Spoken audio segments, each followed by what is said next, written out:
Y mañana debutan los testigos. Empiezan a desfilar los testigos en la Comisión de Juicio Político a la Suprema Corte de Justicia de la Nación.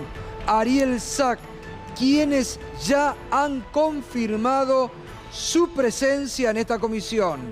Dos jueces federales, Gato, el juez federal de La Plata, Alejo Ramos Padilla, y el juez federal porteño, Sebastián Ramos, confirmaron a la Comisión de Juicio Político que van a asistir mañana a las audiencias a las que fueron convocados en calidad de testigos y se empiezan a despejar entonces algunas dudas en cuanto a cómo va a ser este proceso. El Código Procesal Penal dice que cuando son convocados como testigos los jueces pueden no presentarse y hacerlo por escrito. Pero el reglamento de la Comisión de Juicio Político dice que no tienen esta posibilidad los magistrados. Sí la tendría eventualmente un presidente o un gobernador, pero no en el caso de los funcionarios del Poder Judicial, por lo cual la duda se disipa y entienden los jueces que no era opcional el tema de ir o no, por lo cual le confirman a la comisión que van a asistir Alejo Ramos Padilla y Sebastián Ramos. ¿Por qué son importantes estos jueces y por qué los convocaron en rigor? Básicamente porque son dos jueces que tuvieron contactos con denuncias vinculadas con las presuntas conversaciones entre Silvio Robles, asesor de Horacio Rosati, y Marcelo D'Alessandro, ministro en uso de licencia de la Ciudad de Buenos Aires. Sebastián Ramos fue el juez que, desde Comodoro Pi, dispuso el archivo de una causa en la que se denunciaba una presunta relación espuria entre Robles y D'Alessandro porque, según los chats que trascendieron públicamente, Robles lo asesoraba a D'Alessandro sobre cómo hacer para que la Ciudad de Buenos Aires lograra sus objetivos en causas que estaban en trámite en la Corte Suprema de Justicia. En tanto que Ramos Padilla tuvo otra denuncia vinculada al mismo tema, pero ya una denuncia presentada por el gobernador Axel Kicillof. Y si bien Ramos Padilla mandó esa causa a Comodoro Pi porque dijo es competencia de los tribunales federales porteños, en la resolución advirtió algunas cuestiones. Por ejemplo, dijo: no es cierto que tengamos evidencia plena de que aquí hubo espionaje ilegal y de que la filtración de estos chats fue producto de espionaje ilegal como se sugirió en el fallo de Comodoro Pi. No hay elementos que comprueben eso. No está probado que haya habido un funcionario público que violó la ley de inteligencia, motivo por el cual hay elementos que permitirían desarchivar la investigación. Seguramente estos elementos vayan a ser tomados por los denunciantes.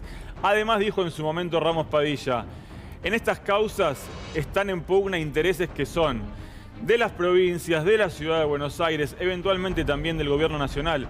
No corresponde a un juez de jurisdicción local, a un juez del Fuero Federal de La Plata o del Fuero Federal porteño intervenir en este caso. Quizás corresponda que esta causa la agarre directamente en competencia originaria la Corte Suprema de Justicia. ¿Y qué pasa con el teléfono, con los celulares de los Supremos, Ariel?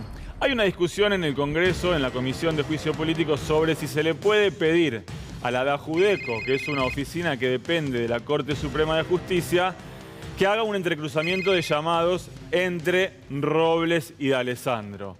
Por supuesto, la oposición dice esto no se puede hacer, esto violaría lo que es la intimidad de estas personas, sus comunicaciones, pero el oficialismo le responde: nosotros no queremos que se intervengan sus teléfonos celulares.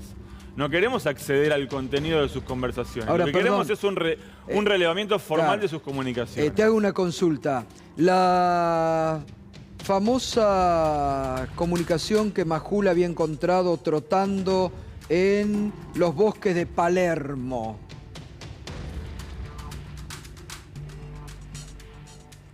¿De dónde salió? Esa estaba en una precausa, supuestamente, que tramitaba en Comodoro Pi, que por supuesto para intervenir los teléfonos ordenaba? Se le pidió a la DAJUDECO, bueno, porque es la oficina que se encarga de eso. Entonces, señores supremos... Y el tema allí es que no se destruyó cuando debió haberse destruido, bueno, y pasó a manos de un periodista. Está. Y por supuesto la oposición en ese momento se montó sobre ese tema para hacerse un festín. Claro. En ningún momento dijeron esto no es legal. Claro. En este caso es una discusión mucho más formal. Lo que dice el oficialismo es: queremos un informe.